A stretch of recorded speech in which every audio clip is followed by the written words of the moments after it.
Hello my gorgeous plant people, welcome back to Rooting Mindfully. My name is Ayana and today I'm going to list 5 plants that I would love to have if I could, so stay tuned.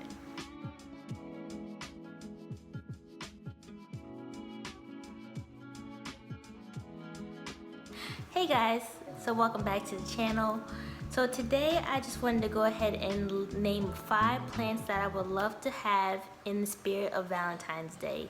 And these plants, I either cannot obtain them because of either the price or because they are hard to find. But if I could, and if price and if I could find them, if those two weren't factors, then I would love to have these plants. So I just want to go ahead and talk about them today. Alright, so and I'm gonna also look at my laptop so that way I can better describe these plants, but I'm gonna also include pictures so that way you guys can look and we can look together so we can both ogle at these plants that I just think are so beautiful. And so the first plant that I would love to have is the Aglaonema peacock, and this plant is just so beautiful. It has like this neon green, neon yellow like vein that goes down the middle, as well as it has most of the leaves are silver. So this plant does remind me of my Silverado mixed with my Calypso, but it's just even better. It's just like if those two had a baby, but it was like the perfect baby. This is what the Aglaonema peacock would look like. It just kind of looks like one of those plants that are just like that mythical leopard that you see in the jungle. Like, it is just so hard to explain it, but I'm going to insert a picture so that way you guys can see what this plant looks like.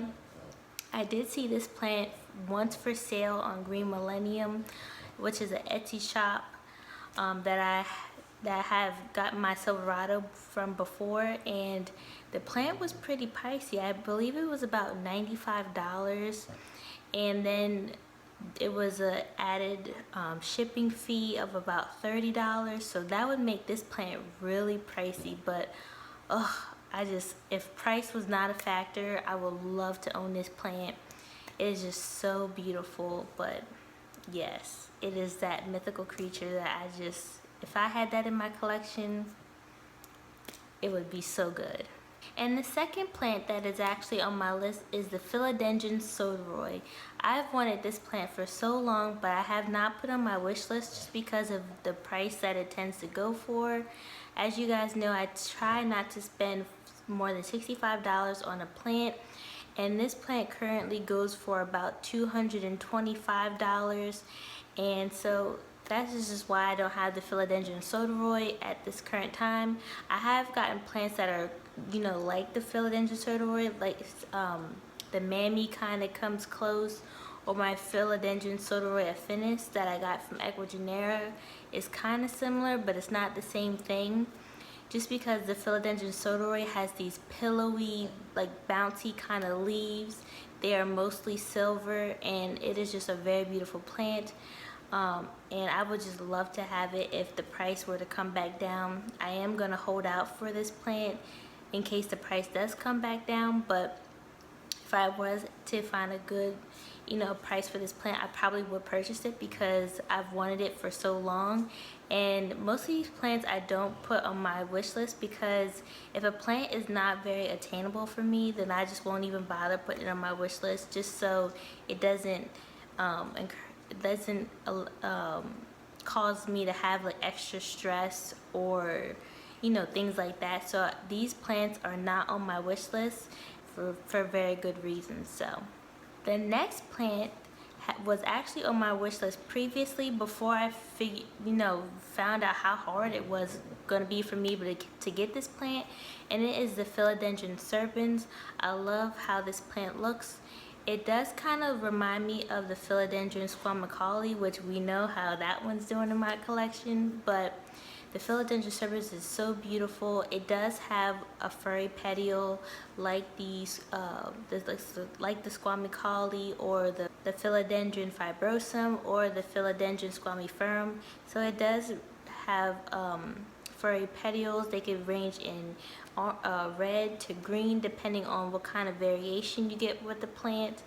but it is just such a beautiful plant. I love the arrowhead leaves that come on this plant, and I would love to own one if I could. And like I said, this was on my wish list prior, and I had actually gone to Ill Exotics back during the summer, and one of the workers there did tell me that they would have the Philodendron serpens, but it would be about $500. And I just had to stop myself from laughing, because I'm sorry, but there would just be no way that I would pay $500 for a plant, especially if it's not going to be a substantial size plant. But I just couldn't help myself. I was trying so hard not to laugh, but there would just be no way. If this plant is gonna just stay that pricey, or is this gonna be, $200 to $500, then I just won't own the plant. I will just have to keep admiring it in other people's collection, or I'll just have to go on Instagram from time to time, because I just cannot spend that kind of money on a plant. And the next plant that I would love to own is the Sansevieria sayuri. This plant is just absolutely gorgeous. I don't have any snake plants like this. It could resemble the Bantel sensation, but this one has a lot more green. This plant has a lot more cream in the leaves, as well as it has more of a minty kind of green. So I would just love to have this plant. Every time I've seen this plant, it's always been in a big container, which it was about 10 to about 12 inches, and this plant would run for about $240, which is the price that I saw it at the Terrain over the summer. And I just cannot pay that much, especially for a snake plant. I have seen another option that would be more in my price range, and so I might be able to go ahead and get that plant during the summer. We'll have to see, but I would just love to have this plant. I think it would really be a beautiful plant to own, especially to bring in those creamier colors into my collection, because a lot of my plants do have a more dark green foliage. So I would be interested in bringing more lighter colors. I think that would look really pretty, because I don't have a lot of plants that have more of that white or creamy color. I think I have about three or four that have like that white creamy look, and just to add another one would be really pretty and eye-catching, so it would be really nice. And the last plant that I would love to own, if I could, would be the Ficus shivereana, and this plant is just absolutely gorgeous. You guys know I love my ficus. I do pretty well with my ficus, especially if I can put them out during the summer. They do just amazingly, but this plant is just so beautiful.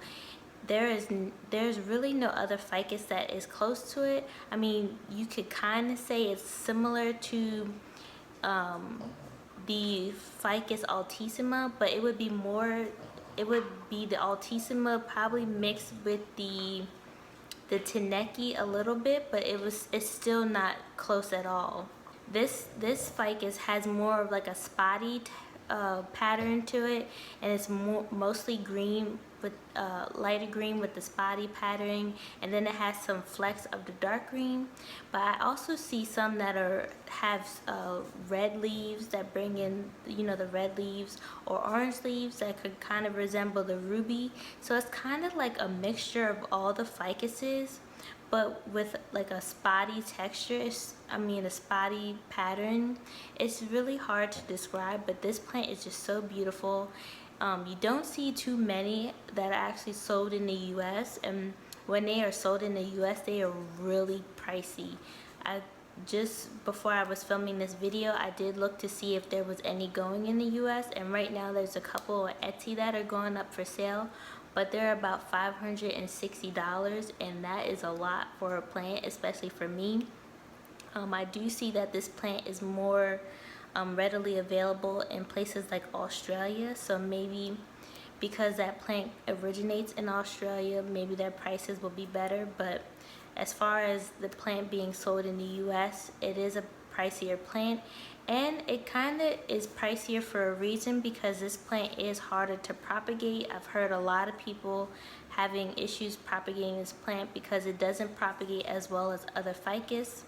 I've heard some people say that if you were to take about 20 to 50 cuttings, you might get about 5 that root. So that could explain why the price of this plant is so high. But again, if price, was not a factor, I would love to have this plant. But since it is, I won't be able to have this plant in my collection. I will just have to, ogle it in somebody else's collection. But those are my 5 plants that if price wasn't a factor and me finding the plant wasn't a factor, that I would love to have in my collection. And I just wanted to talk about it today because Valentine's Day is right around the corner, and I just wanted to give some extra plants or some plants some love that I really don't talk about too often.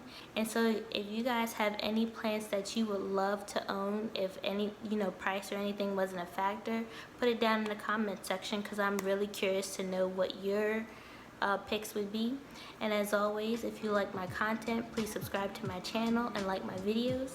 And me and Sage, we'll see ya. Me and Sage will see you in the next one.